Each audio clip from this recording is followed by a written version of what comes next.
மரகத தமால மலர் மொட்டுகளை மொய்க்கின்ற பொன்னிற கருவண்டு போ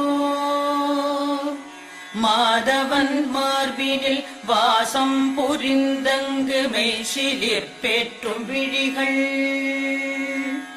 மரகத தமால மலர் மொட்டுகளை மொய்க்கின்ற பொன்னிற கருவண்டு போல் மாதவன் மார்பினில் வாசம் புரிந்தங்கு மெய்சிலிற் பேற்றும் விழிகள்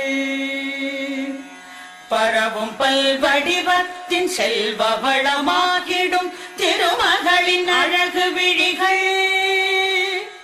பறிவோடு அந்த இரு விழிகளின் கடை நோக்கு மங்களம் எனக் கருள்கவே.